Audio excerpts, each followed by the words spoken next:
तिमिरन्दस्य ज्ञानाञ्जनशलाकया चक्षुरुन्मिलितं येन तस्मै श्रीगुरुवे नमः।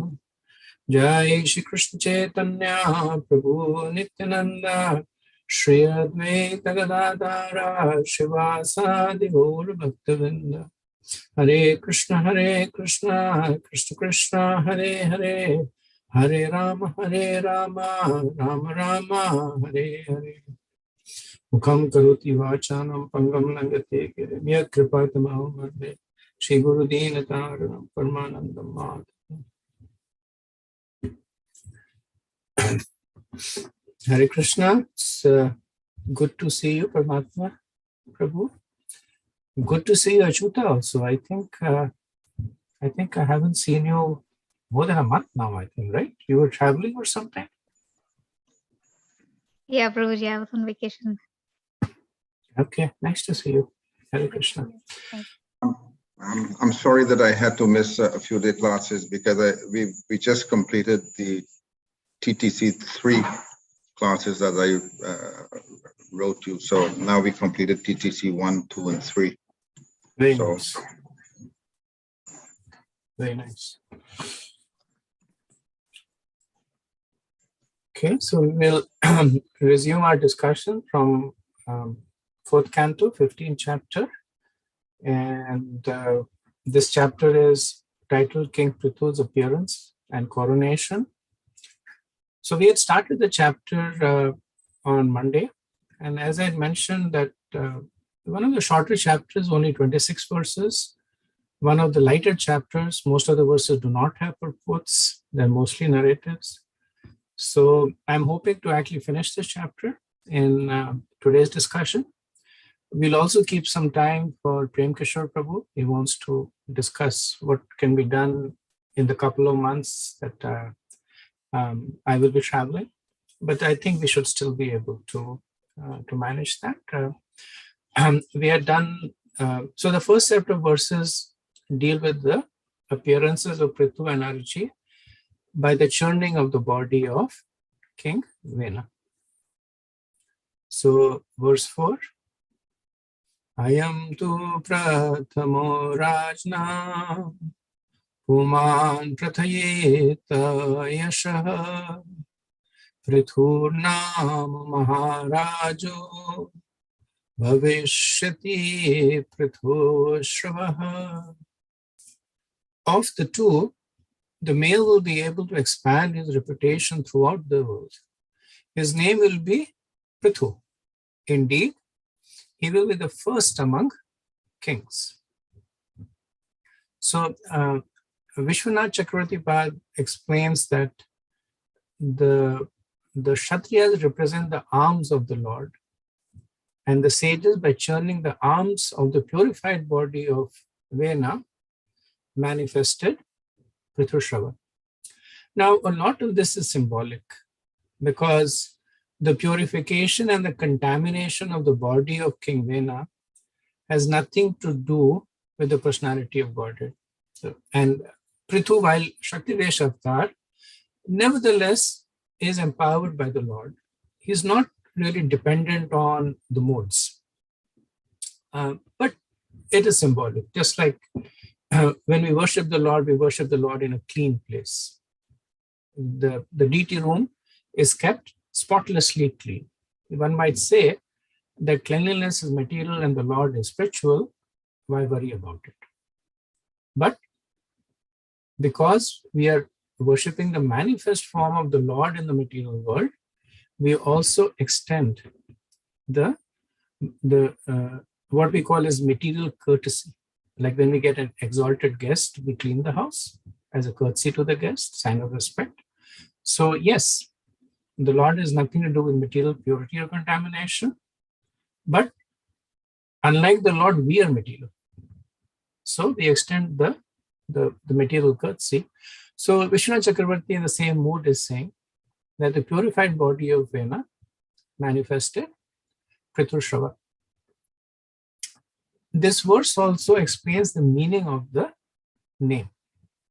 So Prithu means everywhere. So Prithu is the root word of Prithvi.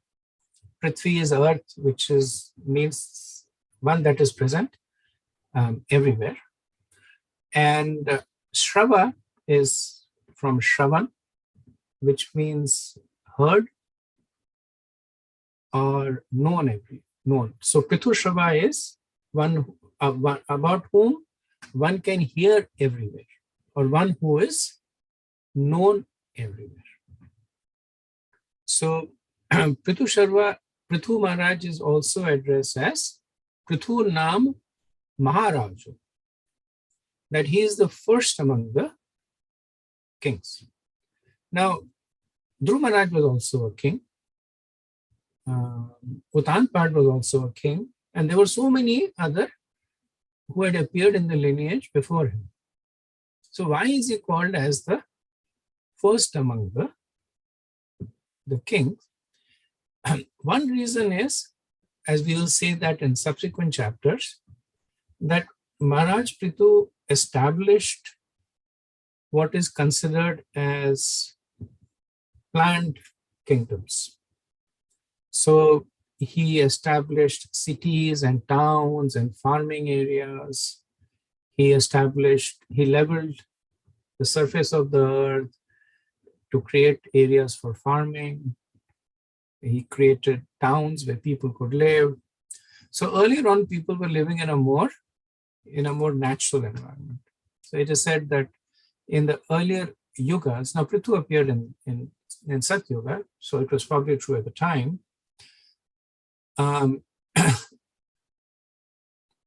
The people did not have to farm.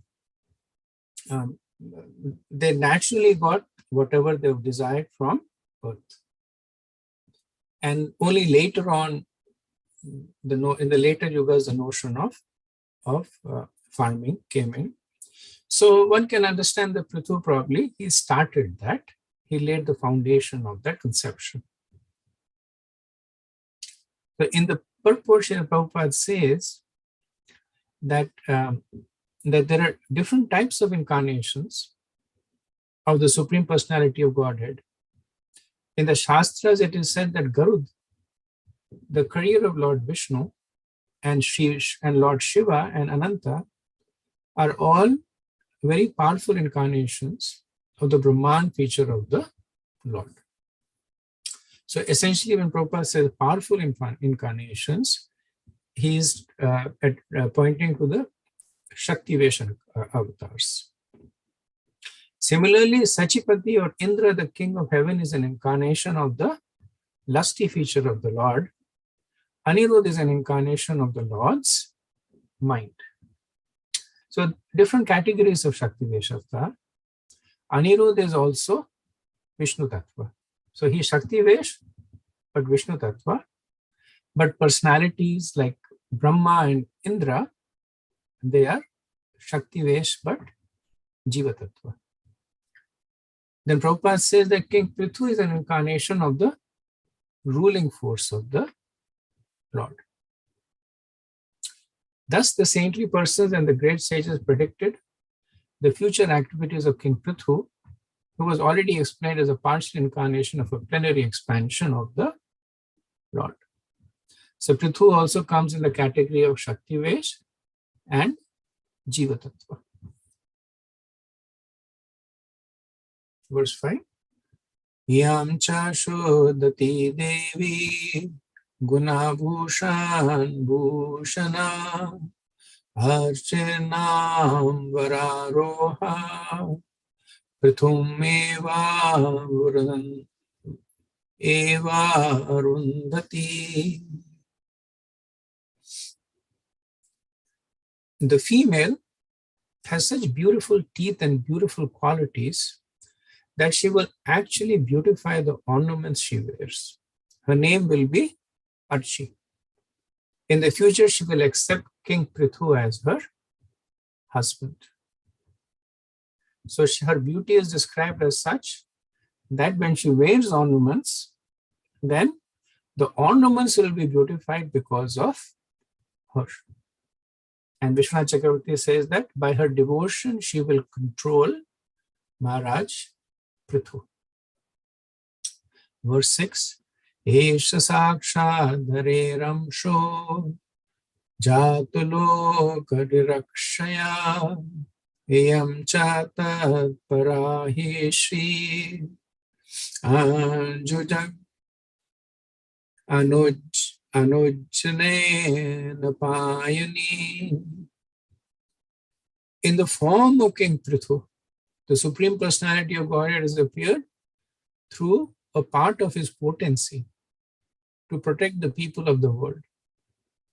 The goddess of fortune is the constant companion of the Lord, and therefore she has incarnated partially as Archi to become King Prithu's queen. So Prabhupada says in Bhagavad Gita that the Lord says that whenever one sees an extraordinary power, he should conclude that a specific partial representation of the personality of Godhead is present. So this is in 10th chapter, verse 41, where Krishna says that that everything that is opulent and beautiful and glorious is but a spark of my splendor. So Prabhupada then says that there are innumerable such personalities, but not all of them are direct Vishnu Tattva, plenary expansions of the Lord. Many living entities are classified as Shakti Tattvas. Such incarnations empowered for specific purposes are called Shaktivesh avatar. King Prithu was a Shaktivesh avatar of the Lord. Similarly, Archi, King Prithu's wife, was a Shaktivesh avatar of the goddess of fortune. And the verse explains why does she come. So, as we know, one of the name of Lakshmi Devi is Anupayini. So here it says that Anujajne Anupayini, that because Lakshmi is inseparable from Lord Vishnu, when Lord Vishnu appeared, because she is Anupayini, Anujajne, she also appeared along with him.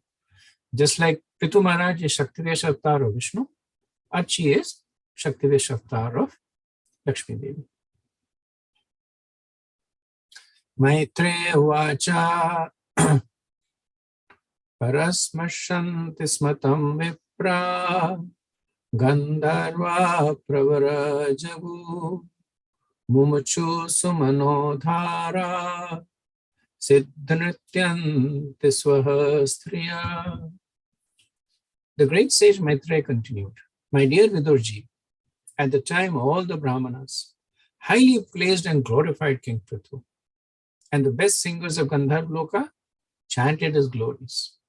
The inhabitants of Siddhaloka showered flowers, and the beautiful women in the heavenly planets danced in ecstasy. So this clearly indicates that the appearance of the Lord is never a hidden phenomenon.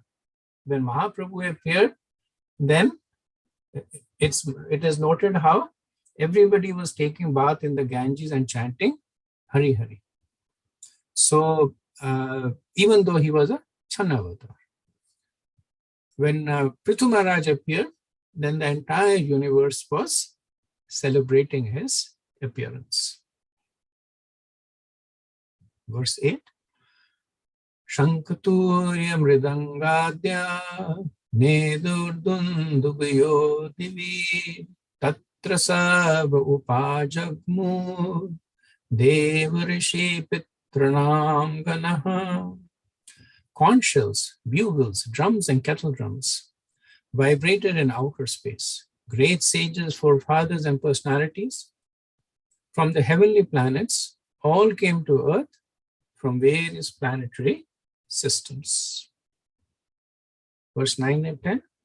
Brahma Jagad Guru Devai Sahasratya Sureshware Vemyasya Dakshane Haste Drishtva Chinam Gadabrata Padayor Aravindam Cha Tam Vaimena Hare Kalam Yasya Pratyetatam Chakram Amshasa Pramaye Sthinaha.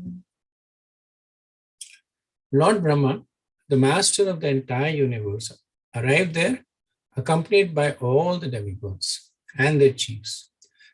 Seeing the lines on Lord Vishnu's palm, seeing the lines of Lord Vishnu's palm on King Prithu's right hand, and impressions of lotus flowers on the soles of his feet, Lord Brahma could understand that King Prithu was a partial representation of the Supreme Personality of Godhead. One whose palm bears the sign of a disc, as well as other such lines, should be considered a partial representation or incarnation of the Supreme Lord. So it is said that there are specific lakshans or bodily features of Mahapurush, and specifically to identify the Lord and his expansions. So there is actually a science of physiognomy. So physiognomy is the science of studying one's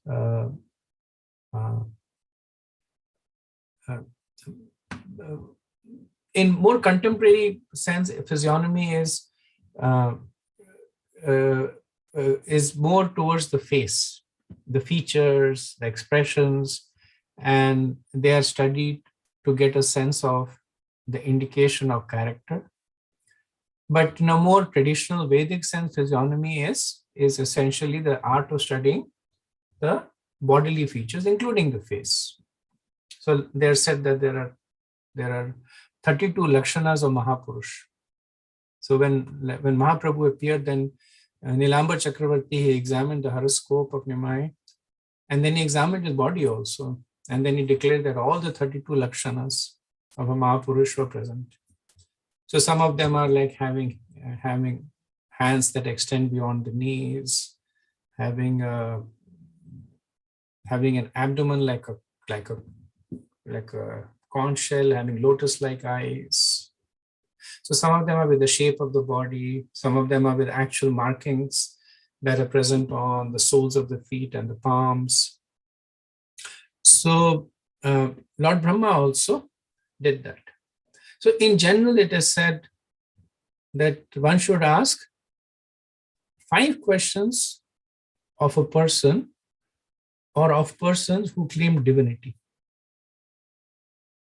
The first is that which Shastra mentions this person as a Bhagavan, because the appearances of the Lord are recorded in the Shastras, even the future appearances. So which Shastra mentions this person as Bhagavan?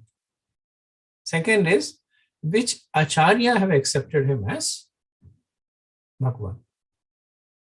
Third is, can he show the universal form, just like Krishna did to Arjuna? The fourth is, what are the lakshanas? What are the divine markings on the body? And the fifth is that what are the extraordinary, unique activities performed by the person?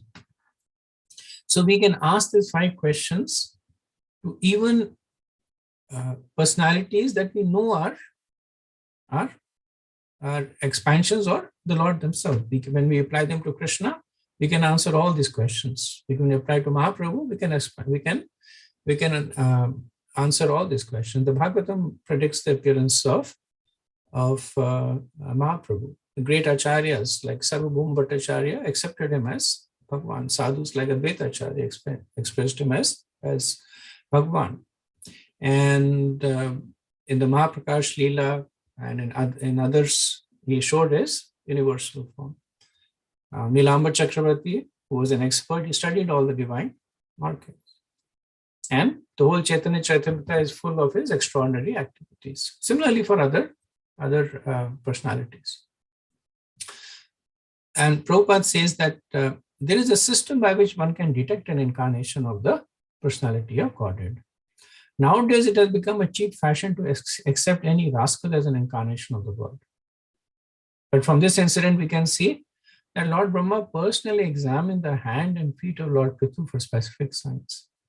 In their prophecies, the learned sages and Brahmanas accepted Prithu Maharaj as a plenary partial expansion of the Lord. During the presence of Lord Krishna, however, the king declared himself Vasudeva, and Lord Krishna killed him. Before accepting someone as an incarnation of the God, one should verify his identity according to systems mentioned in the Shastras. Without these symptoms, the pretender is subject to be killed by the authorities. Prabhupada is very severe about this. Verse 11. Tasya abhisheka arabdo brahmane brahmavadibi abhisheka abhishecha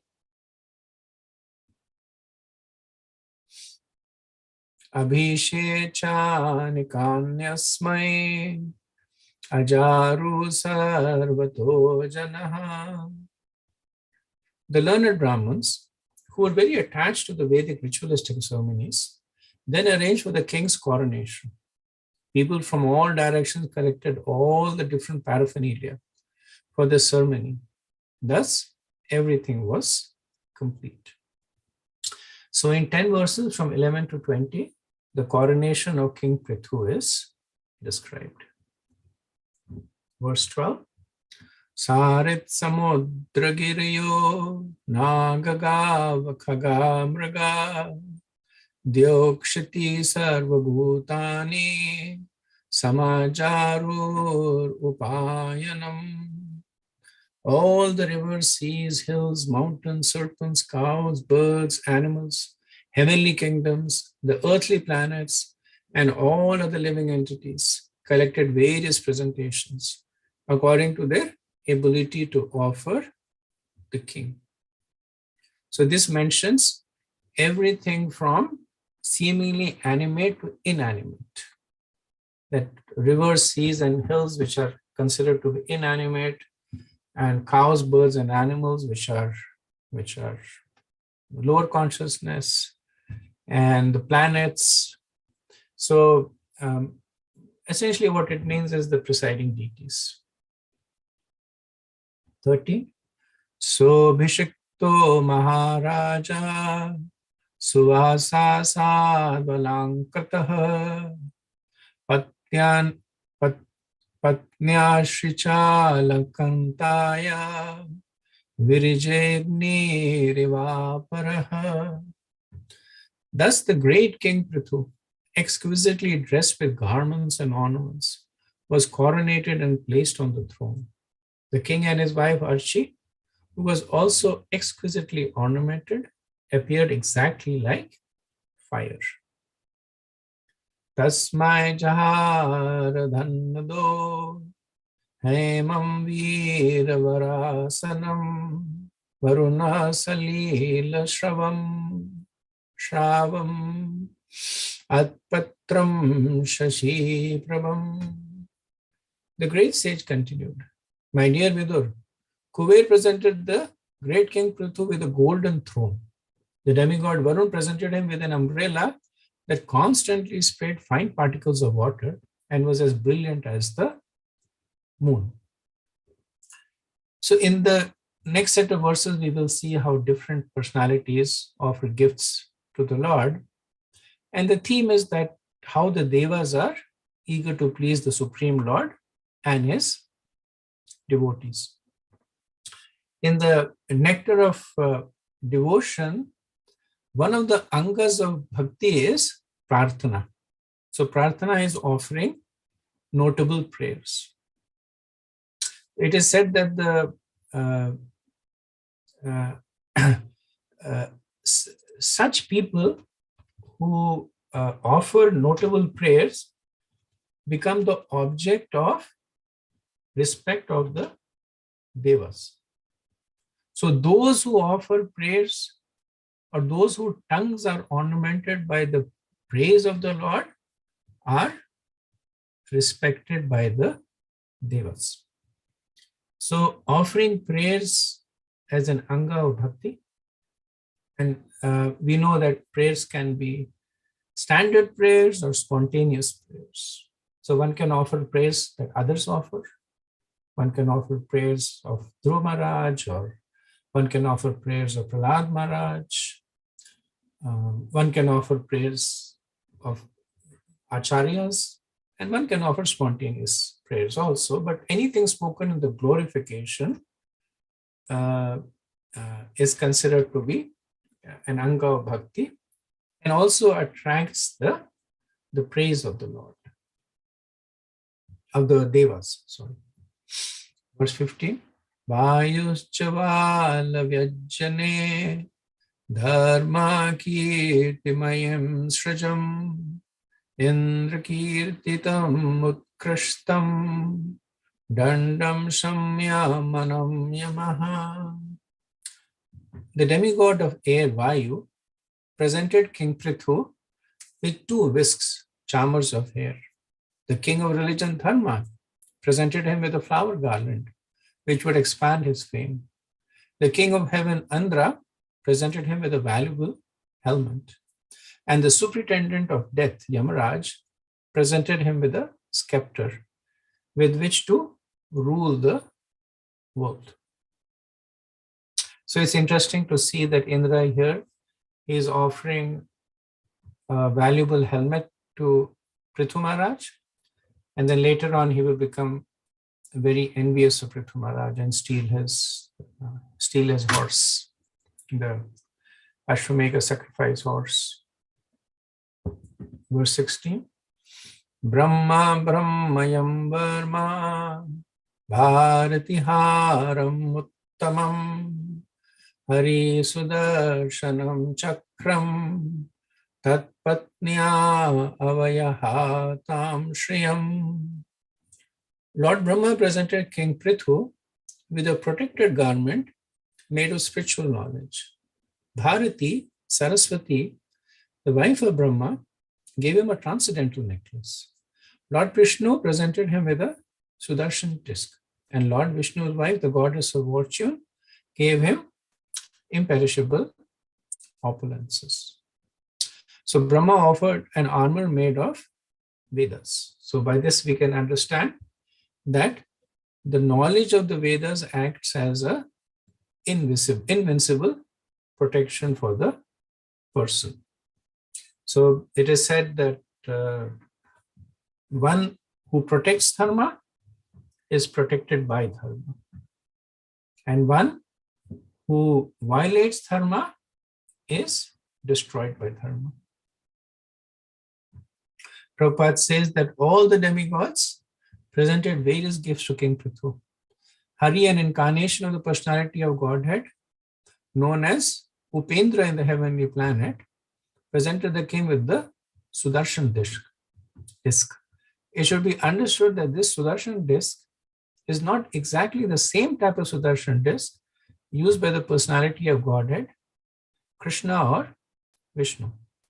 Since Maharaj Prithu was a partial representation of the Supreme Personality of Godhead's power, the Sudarshan disc given to him represented the partial power of the original Sudarshan disc. Verse 17. Daschandram ashim rudra satchandram tathambika somo mrita maya nashvams tvastharu pashayam ratham. Lord Shiva presented him with a sword within a sheath marked with 10 moons. And his wife, the goddess Durga, presented him with a shield marked with 100 moons. The moon demigod presented him with horses made of nectar. And the demigod Vishwakarma presented him with a very beautiful chariot. Verse 18. Agniragavam chapam suryorasmeyamishun Bhupadu keyogmayo Dhyapushpa valimanvaham. The demigod of fire, Agni, presented him with a bow made of the horns of goats and cows. The sun god presented him with arrows as brilliant as sunshine. The predominating deity of Bhurlok presented him with slippers full of mystic powers. The demigods from outer space brought him presentations of flowers again and again. So we see over here, initially it was mentioned that the earth, the outer space, the cows, the animals, the water gave gifts to King Prithu. Here it is mentioned more specifically that the demigod of fire, Agni, the sun god, the predominating deity of earth. So the presiding deities were making the gifts, giving the gifts according to their own capability and attraction. Prabhupada in the purport said that this verse describes that the king's slippers were invested with mystic powers, paduke yogamaya. Thus, as soon as the king placed his feet in the slippers, they would immediately carry him wherever he desired. Mystic yogis can transfer themselves from one place to another whenever they desire. A similar power was invested in the slippers of King Prithu.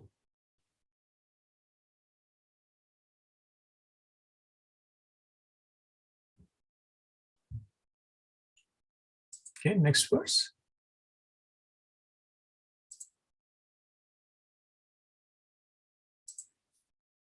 Natyam sugetam vaditram antradhanam chakhechara rishiyascha shisha satya samudra sankamatmajam.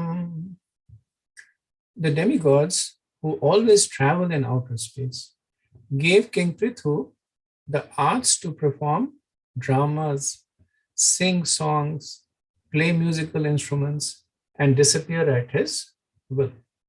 The great sages also offered him infallible blessings. The ocean offered him a conch shell produced from the ocean.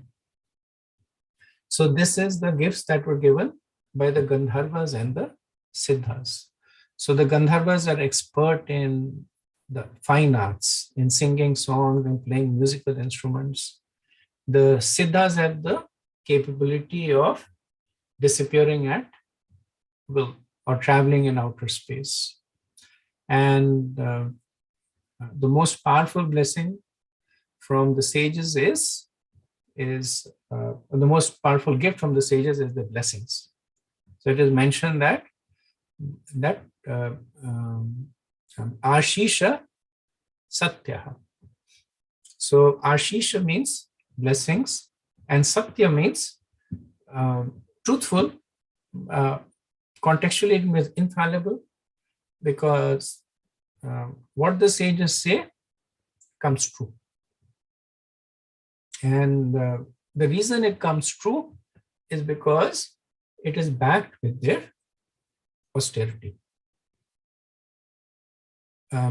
Once I had asked this question that how, what is the mechanism behind this whole process of boons and curses? And then the sages give a boon, then they give the boon and they walk away from there. Then how is it that the boon fructifies? Or when they give a curse, how does it fructify? And ultimately it is Brahma who actually makes it happen. It is by the agency of Brahma's prowess that he considers the fact that they have the appropriate ability to give the boon or the curse. And then because he's in a way the proprietor of the universe, he's the one who makes it happen. That's why when Hiranyakashipu asked him for a boon, he said, I can't give it to you, because he knows very well who can give what boon according to what capability. So the great sages also know their ability. And according to their ability, when they say something, then Brahma makes sure that it comes true. When when Ravan was fighting with Yamraj, then Yamraj has this Mrityu Dand. It's a stick by which he can kill anybody. So Ravan he had attacked Yamlok, and he was basically just freeing people, and just, it was like somebody goes to a prison and opens the doors, and all the prisoners were running out here and there. And Yamraj came and fought with him. And both of them were equally powerful. And the battle kept going on and on and on. And then finally Yamraj became angry, and then he picked up the Mrityudand, which is infallible, and was about to throw it at Ravan. And Brahma then appeared, and he requested Yamraj. He says that I have given Brahma this benediction. I have given Ravan this benediction that he will not be killed by any demigod. So your Brahmadanda also has this empowerment that it will kill whoever it touches. So don't make my words come untrue. So please refrain. So then Yamraj, he gave obeisances to Brahma, and then he left the field. And then Ravan declared himself as victorious.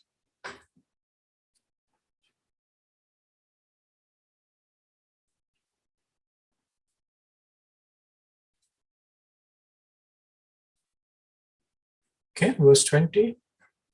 Sindhava parvata nadyo ratha vithir mahatmanaha suto thamagado vandi tam stotam upatasthire.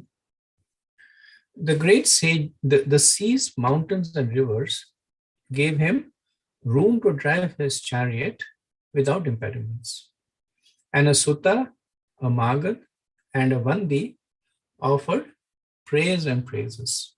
They all presented themselves before him to perform their respective duties. So this verse is also significant because we'll see that later on it will happen that when Maharaj Prithu will drive his chariot, and by the chariot he will divide the earth and create portions of it, level the mountains, etc. Then Sut, Magad, and Vandi, they are collectively known as bards. Bards are those who are professional reciters. So like the Bhagavatam is Sutta Goswami, right? So Sutta is not really a name, but it's a title, or rather it's a professional title.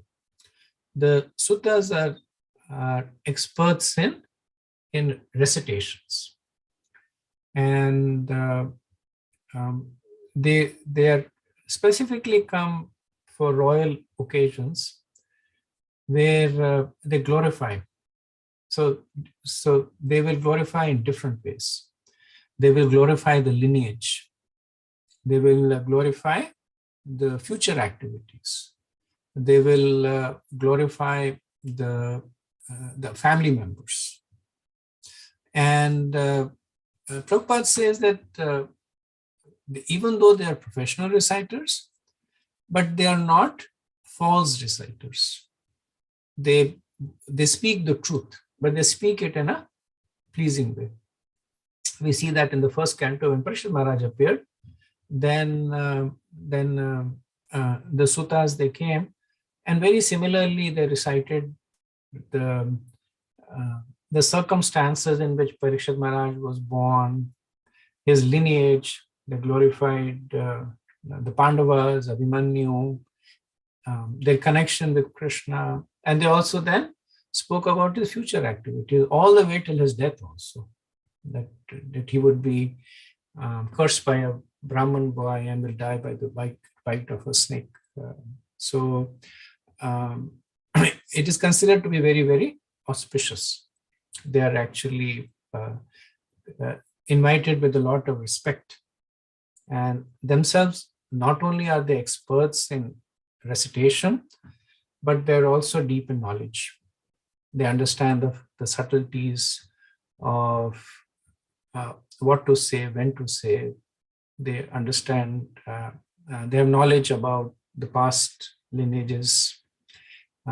They consult with the astrologers, and based on that, they compose prayers. So it's significant because the next chapter is almost entirely devoted to the suttas, magda, and the vandis, the prayers that they will give to Maharaj Prithu. So I'll quickly summarize the gifts that were given, and then it's a logical bridge. So I'll pause over here also. So summary of the gifts, I'll send it also to you as a table. Kuber gave the golden royal throne. Varun gave an umbrella that sprayed fine particles and was brilliant like the moon. Vayu gave 2 chamaras. Dharma gave a flower garment which would expand his fame. Indra gave a crown, and Yama gave a scepter or a punishing rod to rule the world. Brahma gave an armor made of spiritual knowledge. Saraswati gave transcendental necklace. Lord Hari gave Sudarshan Chakra, and Lakshmi Devi gave imperishable opulences. Lord Shiva gave a sword marked with 10 moons. Durga Devi gave a shield marked with 100 moons. Soma gave a horses made with nectar. And Vishwakarma gave a beautiful chariot. Agni gave a bow made out of the horns of goats and cows. Surya gave arrows as brilliant as sunshine. Bhumi gave slippers with mystical powers. And the demigods, they gave flowers again and again. The Kecharas gave the art of drama, singing, music, and the power to disappear. The sages gave infallible blessings, and the ocean gave the conch. The seas, mountains, and rivers gave path for his chariot, and the bards, the suttas, the vandis, and the magal, they gave prayers and praises. Okay, so I'll pause here and see what discussion we would like to have based on what we have discussed so far, or anything from the past.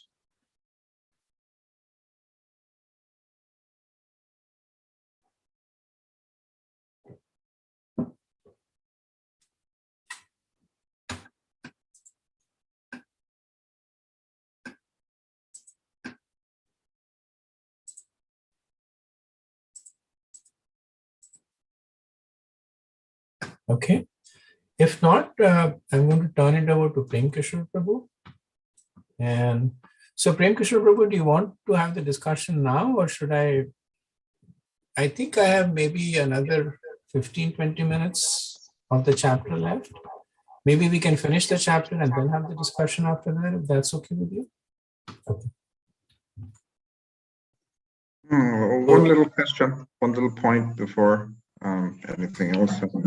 I noticed in the purport for text number 18, it is said that as soon as the king placed his feet in the slippers, they would immediately carry him wherever he desired.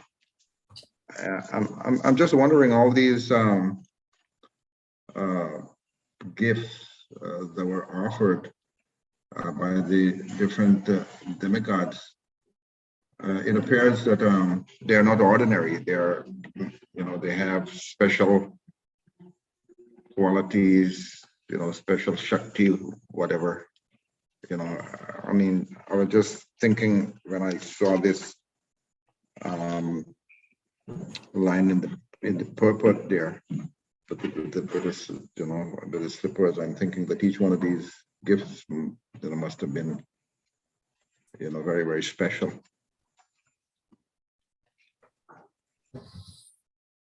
And so that is true. And I think it's, in one way, King Prithu did not need any of these gifts.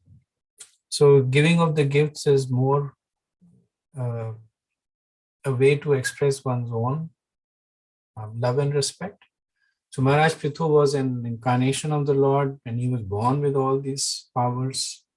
So we see the same, that when Vaman Dev appeared, so many personalities came and gave him gifts, and he of course did not need any of them, but he accepted all of them. So giving of gifts is not based on what the person needs, but a representation of one's own love and devotion, which we also extend to our worship of the Lord. Sometimes people say that you give your food to the Lord. Is your Lord hungry?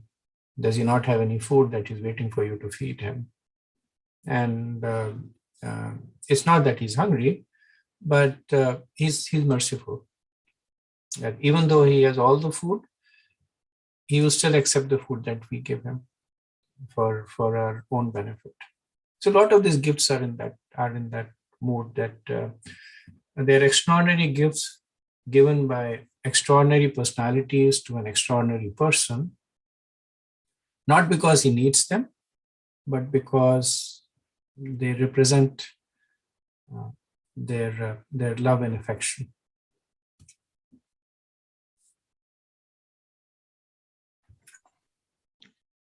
Thank you. Thank you. Okay. So moving on to the next verse, 21. Avakamstan abhipretya krithurvanya pratapava mega nirhadaya vacha prahasannidama brave. Thus, when the greatly powerful King Prithu, the son of Vena, saw the professionals before him to congratulate them, he smiled. So them here points to Maharaj Prithu and Archie. And with gravity of the vibrating sounds of clouds, he spoke as follows. So 6 verses that take us to the end of the chapter. It shows the humility of Maharaj Prithu, and is also a practical perspective on giving praise and accepting praise from both perspectives. That what is the right mood to give praise? What is the right mood to accept praise? So here it is said that when he saw the professionals, so these are the bards. The previous verse had ended with the Sutta, the Magad, and the Vandi. So they're collectively known as the bards. And they were ready to offer him prayers, or ready to offer him to recite his glories. He spoke with gravity. So 2 things we see over here. So we see that Prahassan means he was smiling. And also he was speaking with gravity. So smiling means that he was speaking in a favorable way, in a way that is reserved for speaking with your well-wishers, and with gravity meaning that he was speaking of things that he considered as important. He was speaking in a sober way. The suttas, the magas, and the vandis, they're trained to glorify. Right? As I mentioned, that they're not flatterers. They speak factually. They speak about genealogy, astrological predictions, physiognomy, etc. And not only do they glorify the person, they actually play a very important role in informing the people in general. Because not everybody would be aware of the greatness of, or in this case, let's take the example of King Prithu.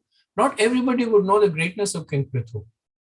But when the suttas would speak about his glories and people know that they speak factually, then they would also be inspired by the glories of King Prithu.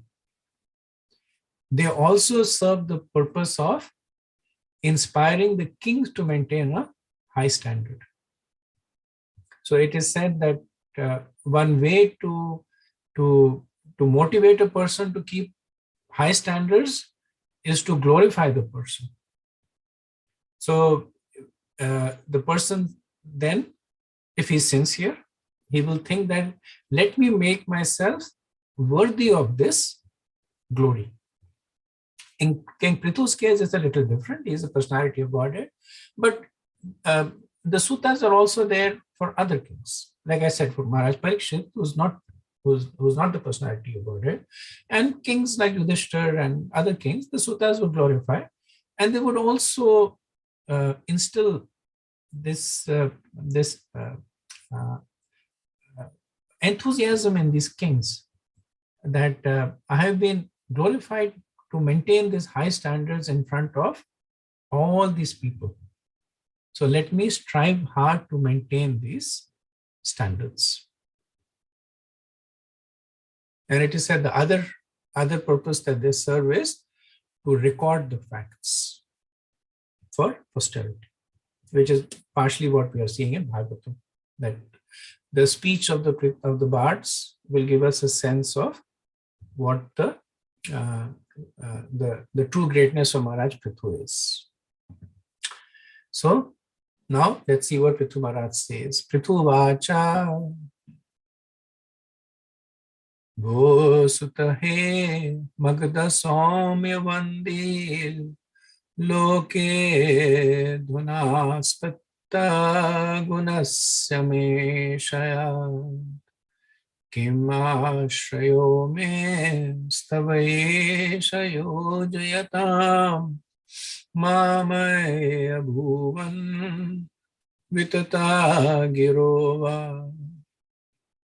King Prithu said, O gentle Sut, Magad, and other devotees offering prayers, the qualities of which you have spoken are not distinct in me.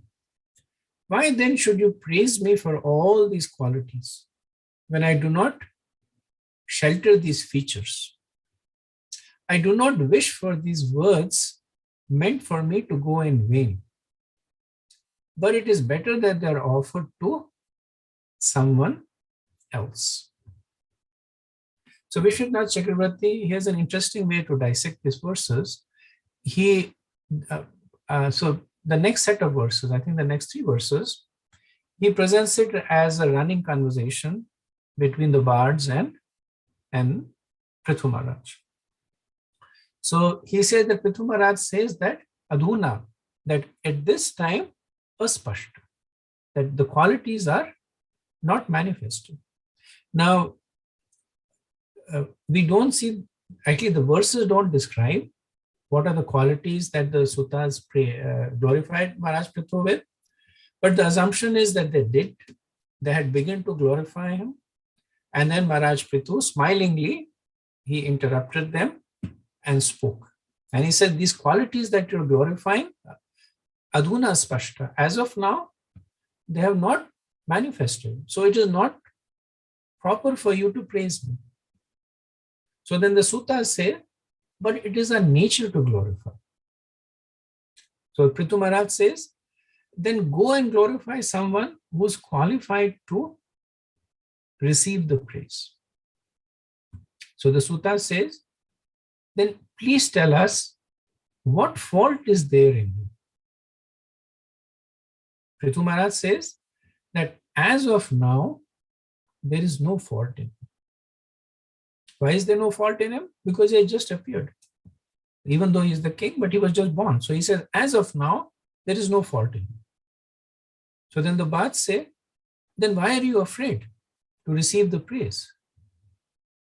So Prithu Maharaj says, I am afraid for you, because you will incur sin if these qualities do not appear in me. So to protect your own words, may you direct them at those in whom these qualities have already manifested. So Prithu Maharaj is also setting an example for the future, the so-called incarnations. One should not accept a position unless one has demonstrated the relevant qualities. So the analogy is given as that if one eats more than his capacity, then one will get indigestion. Similarly, if one accepts more praise than is due, then it will bewilder the person. So we see that pastime in Ramayana, that when Lord Ram wanted to make that bridge and cross over to Lanka, so he sat on the banks of the ocean on the advice of the sages. So they said, you take shelter of Samudra. So he sat on the banks of the ocean and he worshipped him, fasting for 3 days. And Samudra did not appear. And then Lord Ram became angry. He took out an arrow, he said, I'll dry the ocean. And Samudra immediately appeared, surrendered to Lord Ram. So the Acharya says, why did not the Samudra appear in the first 3 days? Because it was not his position to accept the worship of Lord Ram. He knew that Lord Ram is the personality of Godhead, and he could not accept Lord Ram surrendering unto him. So if Lord Ram was worshipping him and then he said, okay, Tathastu Lord Ram, this is what I will give you, it would be a violation of his constitutional position of being a devotee of the Lord.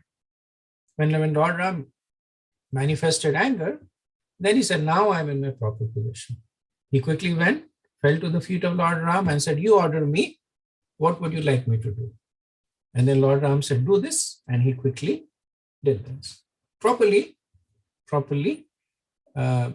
situated.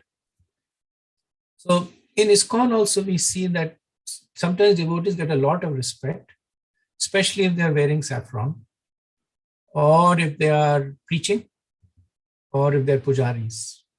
They tend to get a lot of respect. But if one does not reflect, deflect, or transmit this respect, then one will get contaminated by it. So reflect means you give it back to the person who is respecting you, mutual respect. Deflect means that you share it with others. And transmit means that you give it to the parampara, ultimately to Guru and Krishna.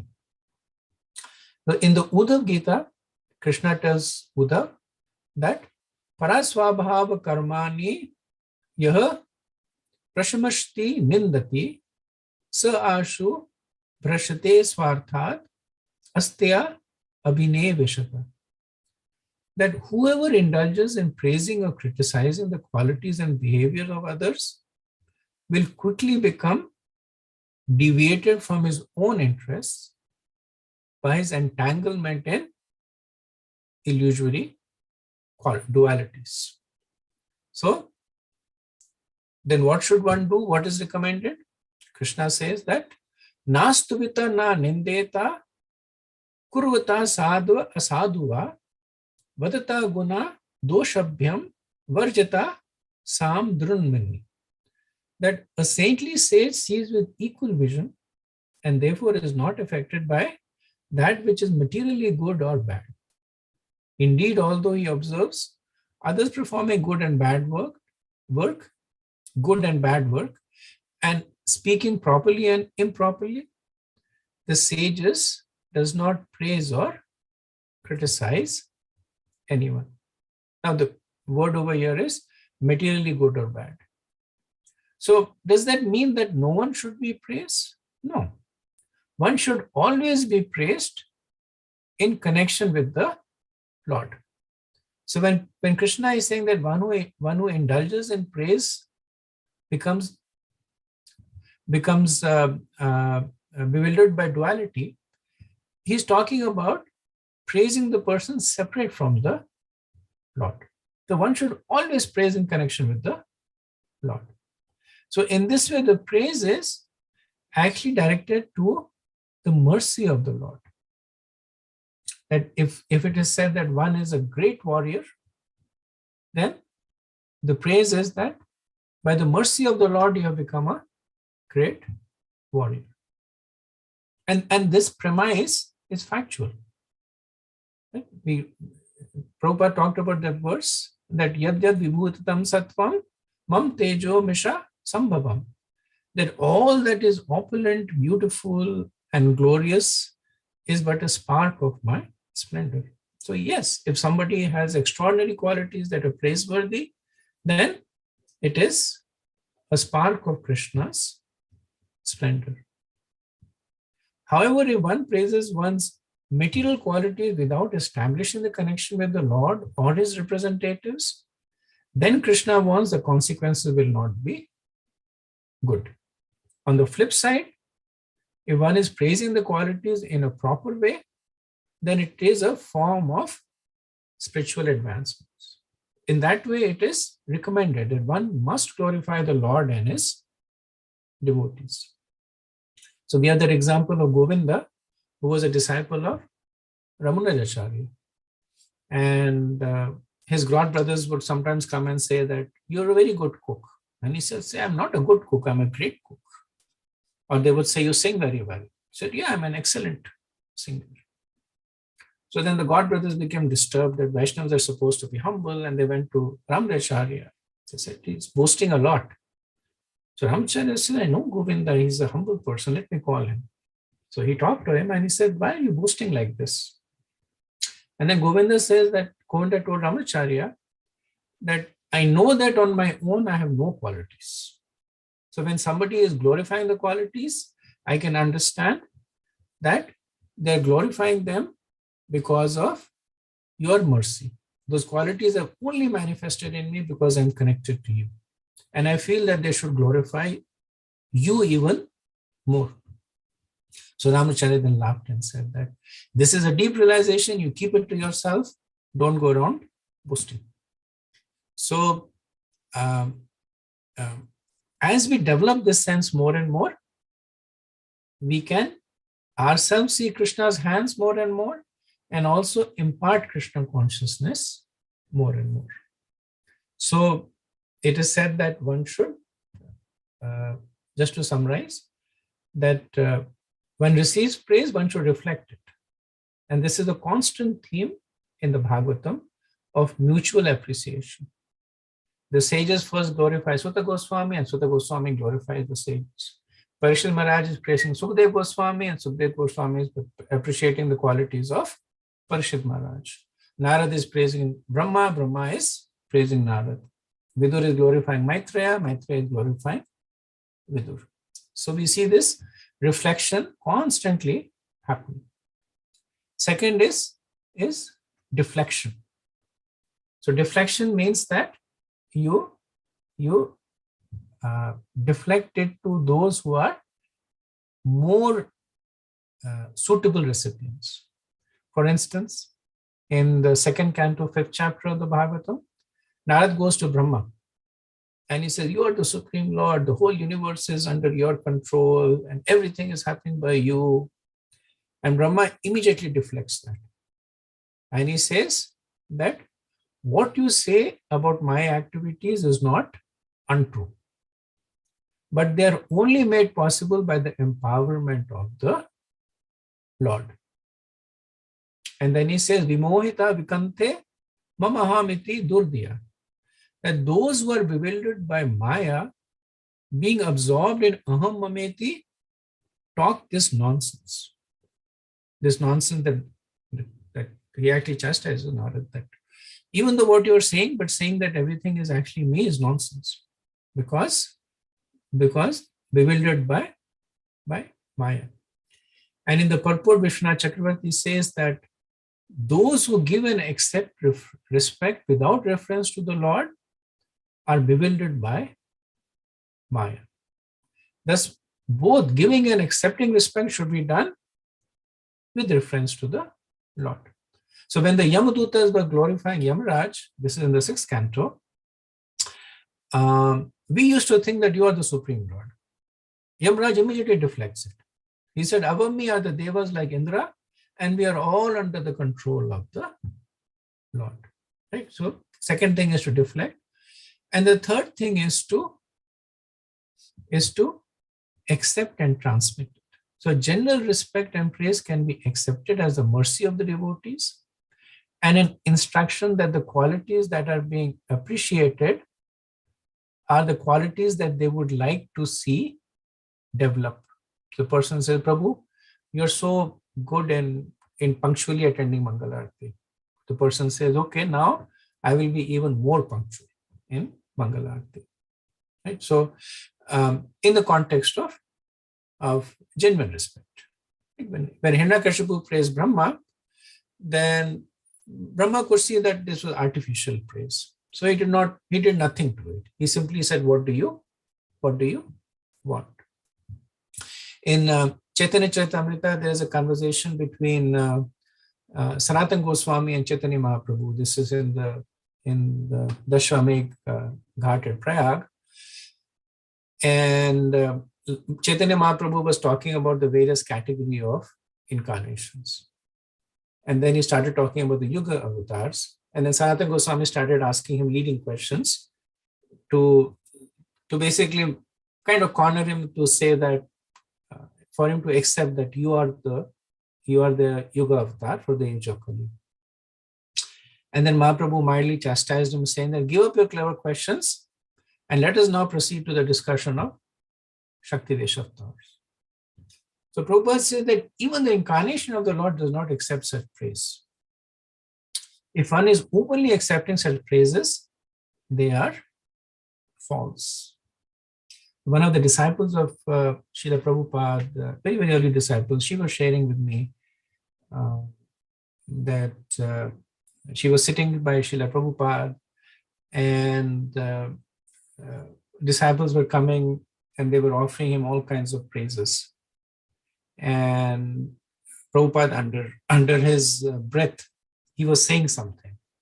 And she was curious as to what he was saying. So she went a little closer. And she heard Prabhupada say, every time somebody would say, Prabhupada, you say, you have saved this age, say that you be it. You be it. So every praise he was reflecting back, you be it. Another time, similar situation, disciples were coming and praising Prabhupada, and Prabhupada was chanting Bhakti Siddhanta's name under his breath. So he was accepting it on behalf of his Guru Maharaj. He was transmitting it to the parampara. So this was genuine praise.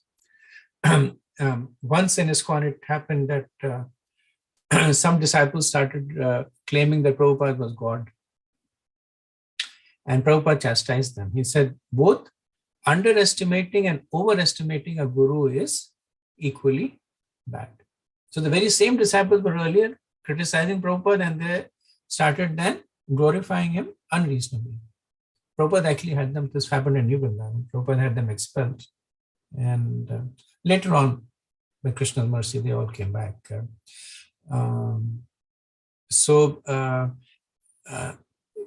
In Madhurya Kadambini, it is said that bhakti comes with its own anarthas. And the three anarthas that bhakti comes with is puja, labh, and pratishtha. So puja is worship, labh is gain, people tend to give, and pratishtha is fame. So as one becomes stronger in bhakti, then puja and pratishtha are things that contaminate. That's why we see that people who initially start off as genuine practitioners, they receive all this puja and praise and glorification, but they don't do these three things. They keep it to themselves. They don't reflect, deflect, or transmit. So just like a Brahman who gets knowledge and does not teach, finally becomes contaminated by the knowledge, such people then they become contaminated by all the praise that they are storing for themselves, and then they fall down. Okay, verse 23.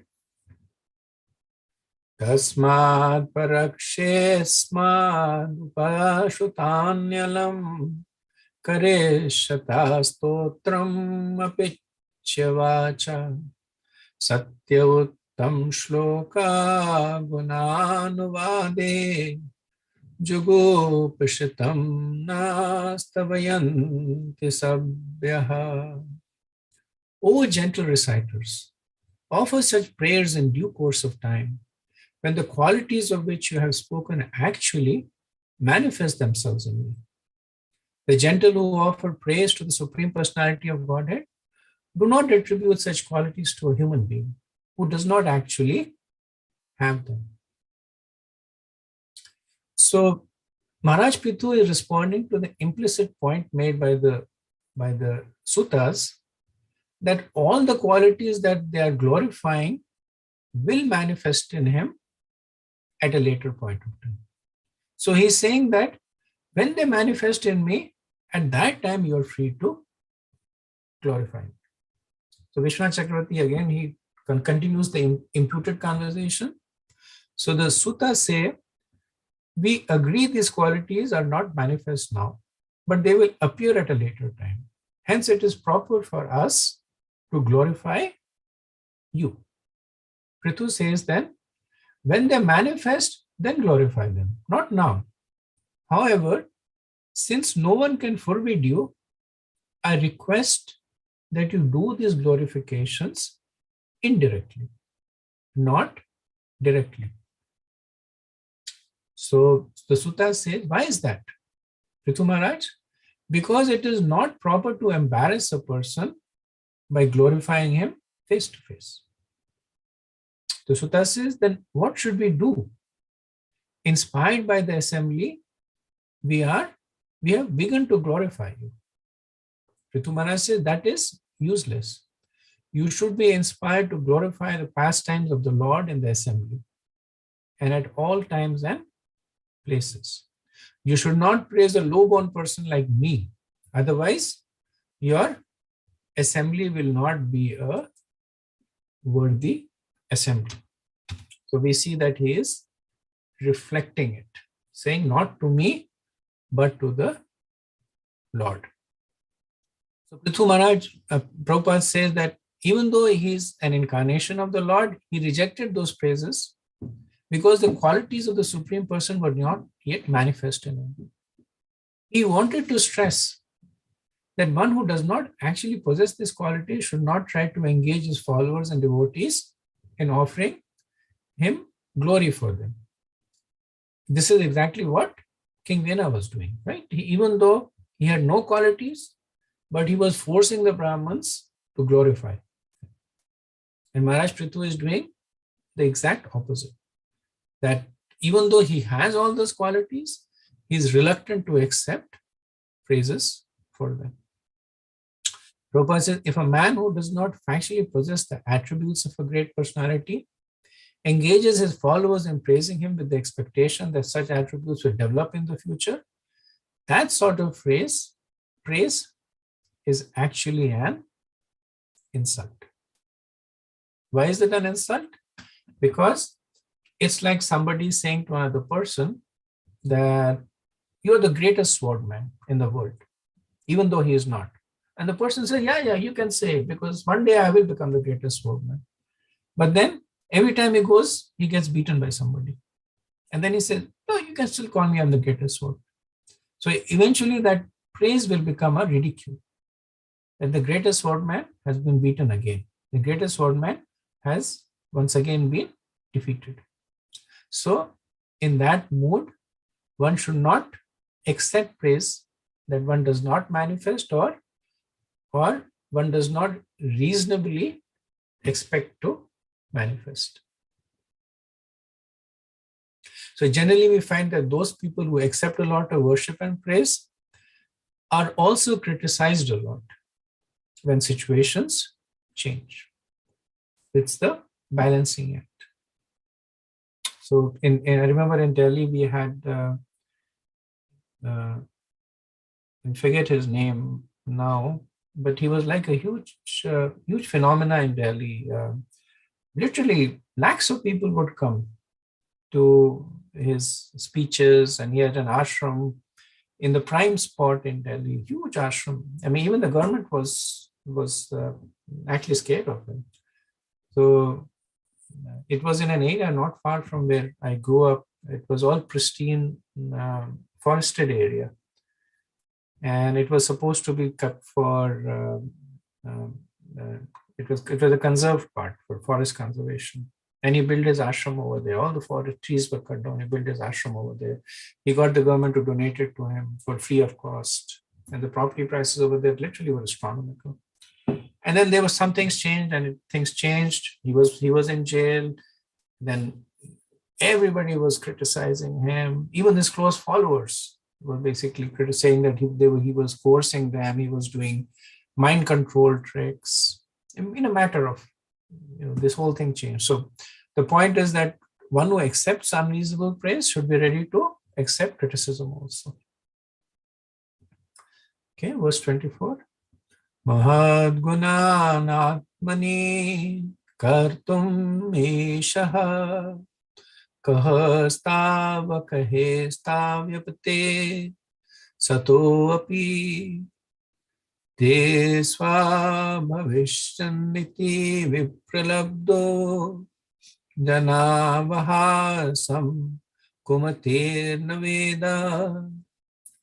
How could an intelligent man, competent enough to possess such exalted qualities, allow his followers to praise him if he did not actually have them? Praising a man by saying that if he were educated, he might have become a great scholar or great personality is nothing but a process of cheating. A foolish person who agrees to accept such praise does not know that such words simply insult him. So Vishwanath Chakravarti continues that conversation in this verse. So the sutta says that, but you are the Supreme Personality of Godhead, worthy of praise. And Prithu Maharaj, accepting his position as a Shaktivesh avatar, says, though it is possible for the best person to manifest himself, the qualities of the Lord, what wise man would make others glorify him? So this is a kind of a catch-22 situation that Prithu Maharaj is saying, that if a man is indeed full of good qualities, he will not let others praise him. Because one of the good quality is not accepting praise. So those who accept praise, one can understand that they are not worthy of the praise. And those who are worthy of the praise will not allow themselves to be praised. So he's giving this to contradictory. So Prithu Maharaj, he says that he gives the example that you might have become a great scholar or great personality, praising a man by saying that if he were educated, he might have become a great scholar or great personality. So it's kind of like, sometimes, at least in India, the parents, they tend to compete the kids against one another. So they will say that, look at that boy, he's getting such good marks, and you're getting such little marks. And then the child says, well, if I studied as much as he did, then I would also get good marks. What's so great about him? There's nothing great about it. So Prithu Maharaj is using the same analogy where the person is saying that praising a person whose qualities are still not manifest is like saying that if that person had studied, he would have become a great scholar. So it is actually an insult, saying that because the person did not study, he could not be considered as a great scholar. So in either of the two cases, Prithu Maharaj is saying that it is not proper for the suttas to glorify him. That if they consider him to be having those qualities, then they should understand that one with those qualities does not appreciate being glorified. And if he does not have those qualities, then glorifying him would be an insult to him. So in either cases, he's saying, my dear Sutas, please do not glorify. Prabhupada says that the so-called incarnations of Godhead should therefore take lessons from the behavior of King Prithu. Demons without godly qualities should not accept false praises from their followers. So this is a real example that once Sai Baba had come to Mumbai. Sai Baba is there's a Sridhar Sai Baba who was some times ago, who was, my understanding, is a genuine saint. And there was a later Sai Baba who was there in the 70s and 80s. So he once came to Mumbai, and he had a huge following, and the devotees were all singing and glorifying him. And there were big celebrities there, and they were all singing and crying. And then Sai Baba came in a wheelchair. He was old and he could not even lift his hand. Somebody had to lift his hand for him so that he could give blessings to others. And all this he was doing while he was being glorified as Bhagwan Satya Sai Baba, and you're all powerful, etc., etc.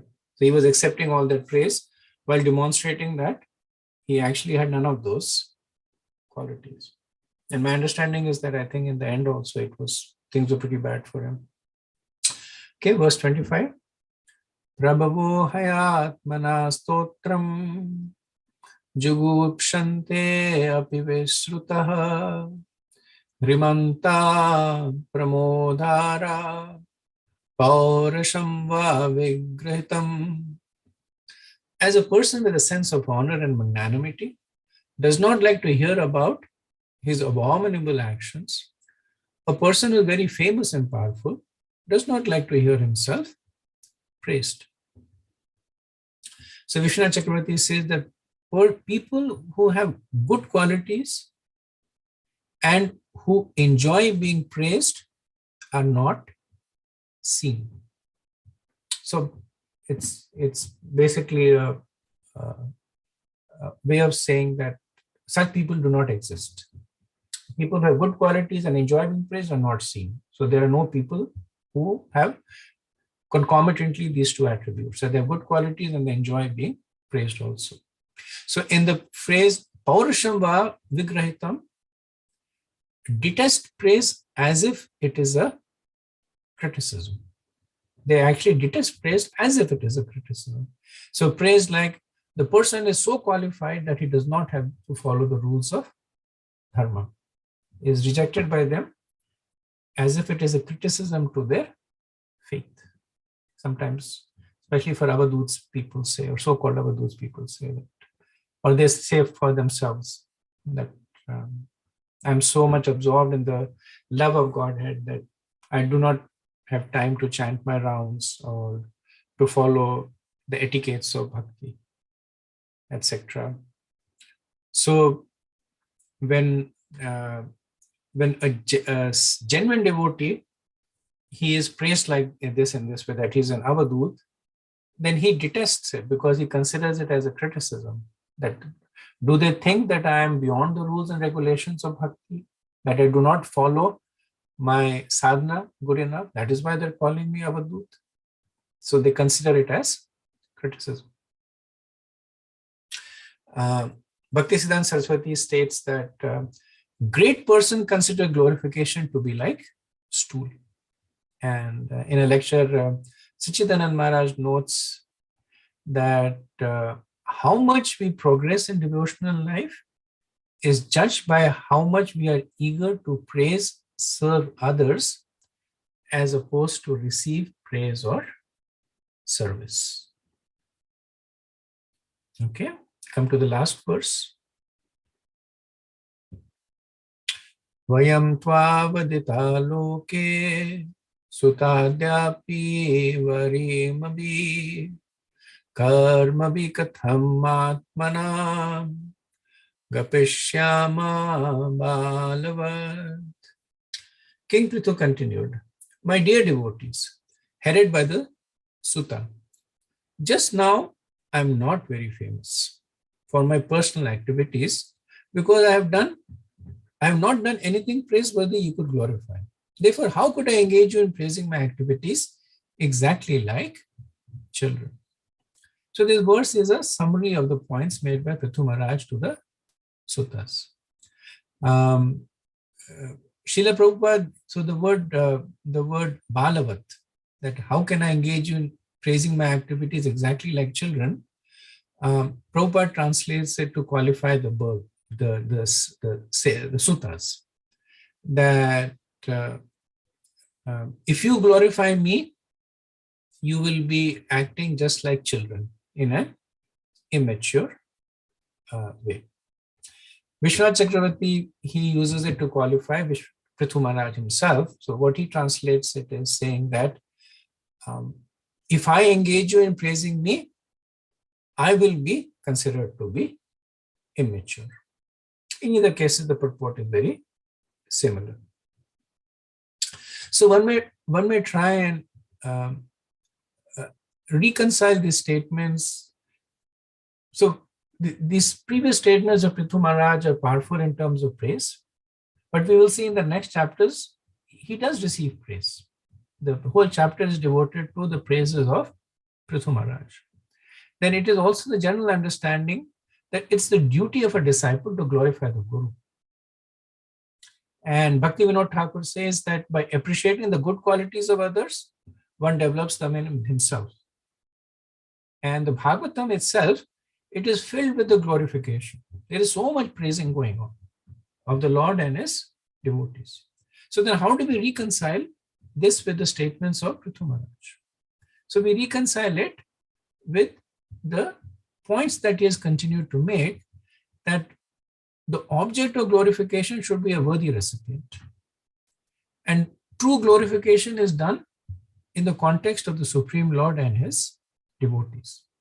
The glorification should be genuine and not meant to flatter.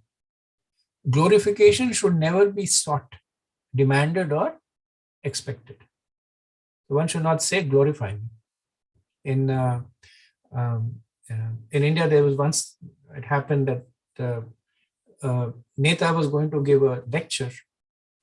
And so the person, he introduced him that this is the person and he will come and speak to you. And he got very upset because this person did not glorify him. He actually walked off the stage. He was so angry that this person just said he'll come and speak. He did not glorify me. So glorification is, it should never be sought, demanded, or expected. However, if there is genuine glorification, it should be accepted on behalf of one's superiors and ultimately on behalf of the Lord. And then a sincere person sees glorification as an instruction of the desirable qualities that he needs to cultivate. And insincere glorification should be immediately rejected because it is harmful both to the person who is giving it and the person who is receiving it. So this actually sets the context of the next chapter, where the suttas will now extensively praise Prithu Maharaj. This is the end of the 15th chapter. Quick summary, that 26 verses begins with the appearances of Prithu and Archie, the coronation of King Prithu, all the gifts that he receives. And the last 6 verses are Prithu Maharaj dissuading the suttas from glorifying him and essentially teaching us the essentials of how to glorify, receive, and give glorification. I'll pause here and see who has questions and comments.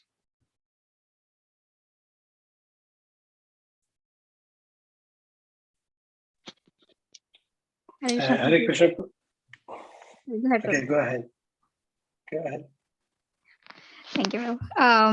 So, Prabhuji, in terms of this glorification and how people react. So we normally see that like you're mentioning those 3 things, right? Deflecting and so in terms of like at least what I've noticed is when when somebody glorifies someone, then the way they return it is, or in a non-devotee community, the way they reflect, the way they respond is by glorifying them back. So I was just wondering, like, how does that also, like, if somebody says, like, hey, you're wearing a nice dress, I like your dress, and they also respond something, saying that something in a similar fashion.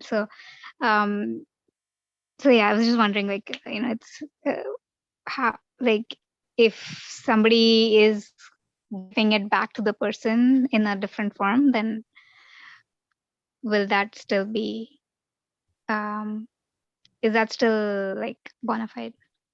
It is. So as I mentioned, there are three things that can be done.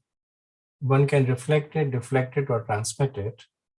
So this is the case of reflecting it back. And in all three cases, of course, the paradigm is that it is genuine. Insincere glorification should be rejected. So somebody says that you're the greatest so and so, and you're not. You're not, and then you say that this is not true.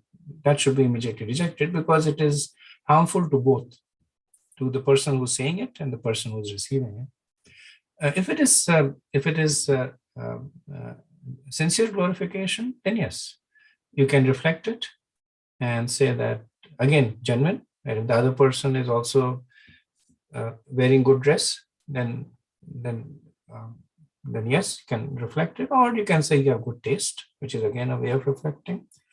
Or in a more spiritual sense, like when we glorify devotees, then they generally pass on the credit to the Guru Maharaj or to the Vaishnava Sangha. So they disperse it. The idea is that one should not hold it because it tends to make one egoistical. After you get enough glorification that you hold on to yourself, then you yourself start believing all the things that are being said. That yes, I'm the greatest, I'm the best. And that tends to make one's consciousness contaminated. Thank you. Yeah, actually, Prabhu, I wanted to ask the same thing about, I think that Chitta say the same thing. Praise should be, I just wanted to, correlate what you said. Praise should be reflect. That means reflect back to the giver and deflect to others. That means give it to the audience, whoever is there, and then transmit it to the parampara. And now you just said, reject. I was noting, I just wanted to confirm. That means there is free. And now the fourth one, you say reject.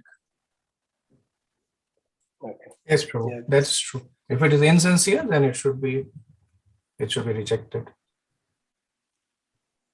Okay, and then you said bhakti also come with its own, anartha, puja, labha, and pratishtha. I mean, this also we have to be careful. Correct. Thank you for summarizing, Prabhu. No, it's important because, they say that a balloon, the more you put pressure in it, at one point it will explode. That is true. The other analogy is if you take, when you take a balloon and then you open it, it goes somewhere else. It's like now you are ejected. That happens. You get too much praise. Prabhupada says eventually you will get criticism. It eventually happens. You get too much praise and you eventually get a lot of criticism. Thank you. Okay, good. So we don't have any more discussion on this. I'm going to hand it to Prem Kishore.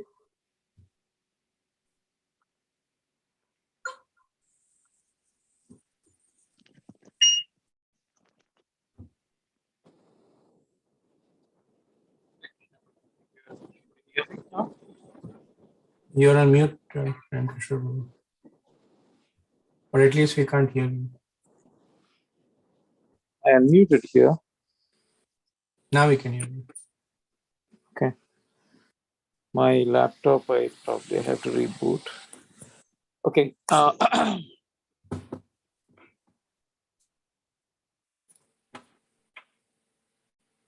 So, Hare Krishna. Last week, last 3 weeks sessions actually I couldn't attend. Probably Prabhu has reviewed with you for the period of Jan 6th or 8th through Feb 23. So the agreement or the most of the devotees agreed to have a recorded session. So I was recommending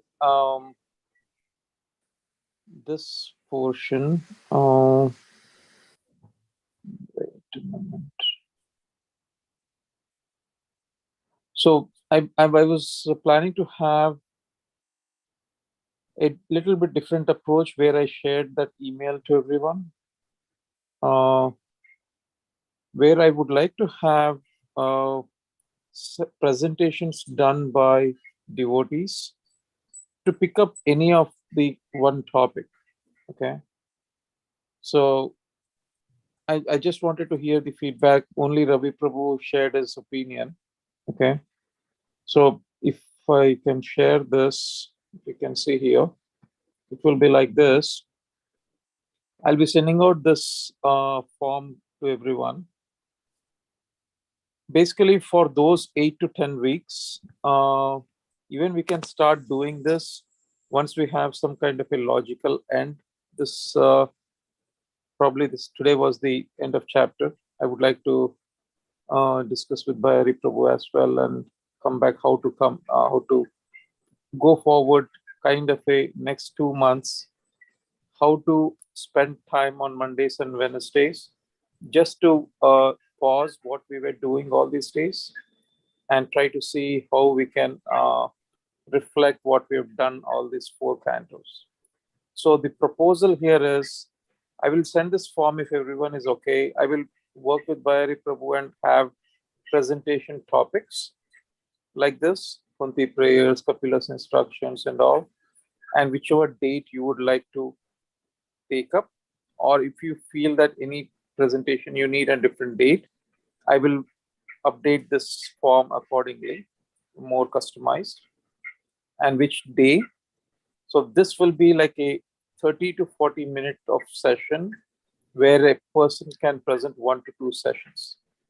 So the whole purpose is to have each one of us have that kind of an experience to go deeper in what we have studied all these 3 years and pick up whatever topics, 1 or 2 topics, so that these 8 weeks can be distributed it accordingly. Okay, that is one. And also second part of the session, each session would be the Swadhyay review.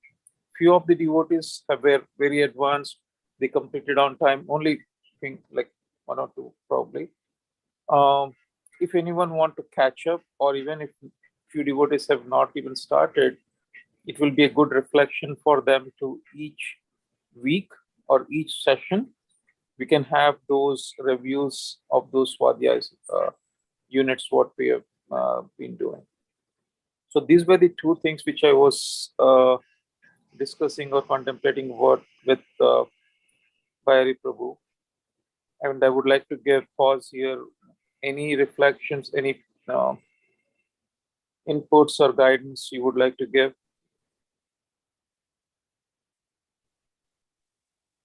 If there's a question on on choosing either or, then I would prefer the Swadhyay review over this. Yeah. Actually, there was a confusion, I think, in my email. Ravi Prabhu said, "Oh, I'm good with the Swadhyay session." I would say it's like compulsory for both. Like, for example, Ravi Prabhu can pick up at least 1 topic within those 8 weeks or 10 weeks. And definitely the Swadhyay sessions of whatever he has done or what he has picked up, we would like to see the devotees who have done, so that they can start presenting, and it will be like a discussion group, not a person presenting. So I will formulate this framework once, if I get the concurrence of all the devotees in this call, and few of them are missing. Possibly I'll call them and try to see what is their opinion as well. And this is on, and apology, it is not to overrule your decision of having a recorded session. That was my opinion of having a recorded session will not be like an interactive. It's like whatever has been done, to listen to that and how that reflection happens, I don't know. That was my question. So this was I was thinking, and if you have any other better approach, please do help me out here. And So recorded session means like Bhari Prabhu will record the session for each week and send it? Yeah, that was done when I was not there. Last 3 sessions I was not there. So Prabhu discussed that if is there a possibility to continue these sessions or take a logical break for 2 months. So most of the devotees so find it seems that they need to have the recorded sessions, that way they'll not pause the flow. So Yeah. my question for recorded session was, I don't know, for some reason it would be more interactive, seeing in a person, that would be more productive rather than listen to a recorded session. So instead of, as Prabhu is off in India for next 2 months from January, I was proposing this option where the presentations, at least 1 to 2 presentations for each devotee as a compulsion, and involvement in the Swadhyaya Purva Sadhyaya sessions each week, each session. First part will be a presentation from whoever chooses for that session, and ending with the Purva Swadhyaya. Okay. This was, I was contemplating on, and I can correct, or works, doesn't work, anything, you can chime in here. Yeah, I mean, since Prabhu is not there, I think I don't know if you're planning to have like again 2 sessions per week, or continue to have 2 sessions per week, or if you're just doing this format, then probably just cut down the number of sessions per week to like 1 session, and then like in that 1 session we can discuss this presentation topics or Purva Sadhyaya, and then take a break to listen to the recordings at our own individual time. That's a good recommendation. Anyone else? Saran Prabhu, Vinagopal Prabhu.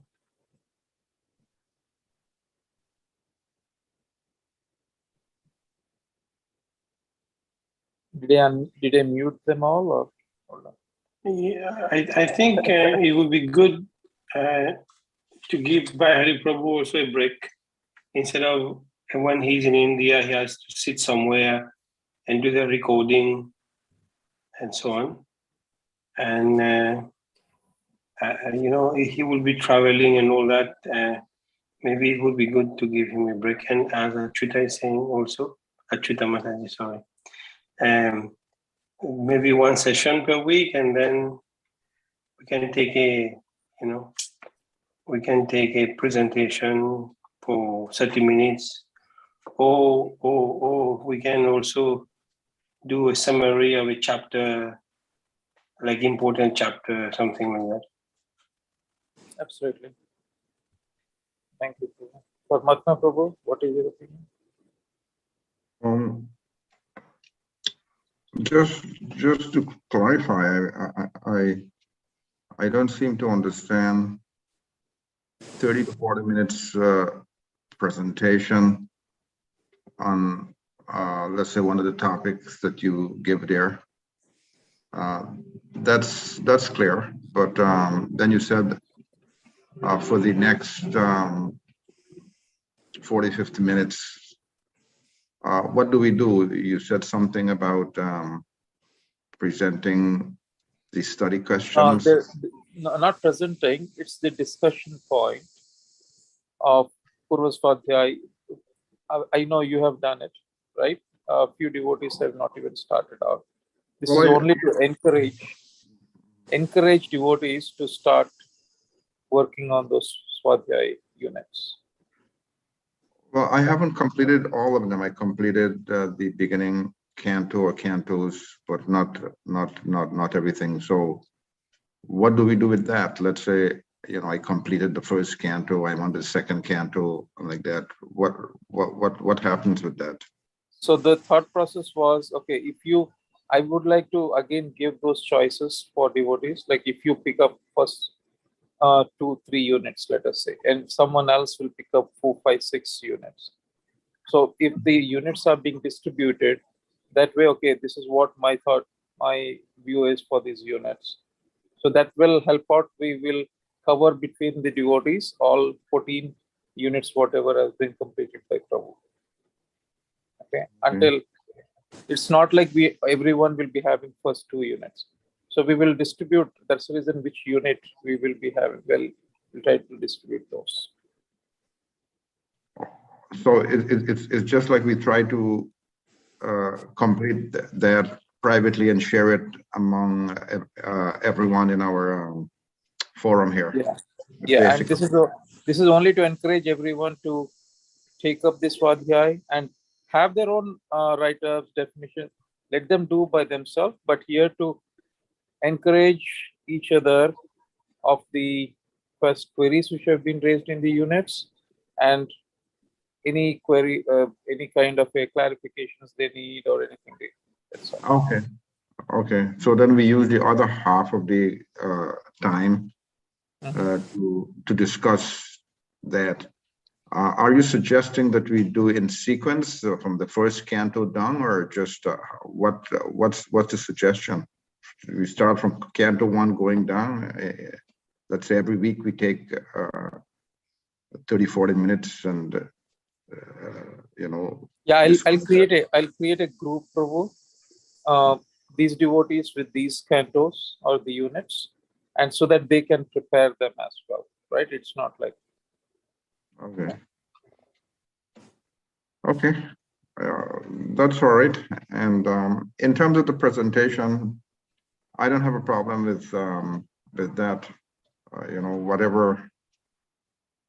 Whatever and however the schedule goes, I don't have a problem with that. Thank you. Wonderful. Thank you, Saran Prabhu. Thank you for that. Achita, thank you for that. Was a good decision, suggestion for once a week, so that it will not be overwhelming as well. Any other suggestion, Venugopal Prabhu? Or you could talk? That's fine. Anyone else? Prasanna Mataji?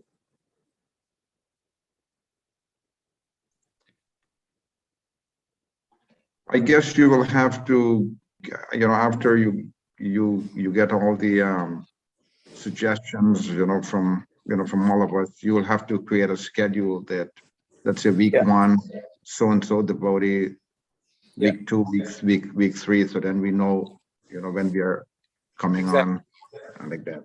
So I will share this form based on your availability and all. As soon as you fill up this I'll customize it. Once you give your name and all this stuff, I will be getting what all you are interested in, so that I do not want that to be like a overlapping or anything that sort. Okay. This is a form, basically. You'll be getting this form as soon as I do some updates, and I'll work with Bhayari Prabhu and close it off.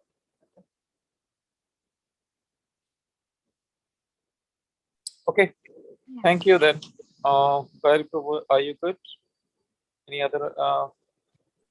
Put some dynamic topics also, Prabhuji, instead of the. I mean, for the traditional things like Kunti prayers and everything. But if you can put some like something that will. I'll work with you. Don't worry. Oh no, Bhayari Prabhu would be ideal. Thank you.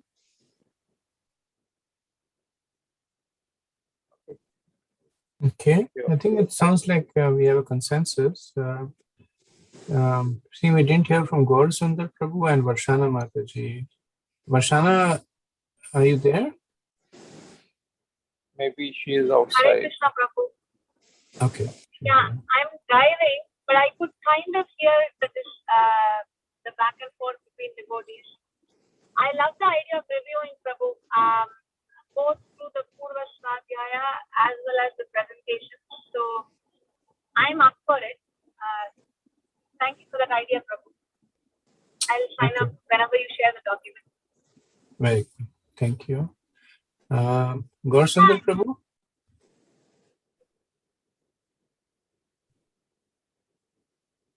Maybe he can't talk. I never saw him in the morning there. Okay. But anyway, you'll send an email, so we'll get the email. Okay. Okay. Okay. Very good. Very good. So, so you'll obviously record it so that I can also hear it later on. Yeah. वाञ्छकल्पतरुभ्यश्च कृपासिन्धुभ्य एव च पतितानां पावनेभ्यो वैष्णवेभ्यो नमो नमः। अनंत कोटि वैष्णववृंद की जय, शिला प्रभुपाद की जय, हाय गौर प्रेम Hare Hare Krishna. Thank you very much.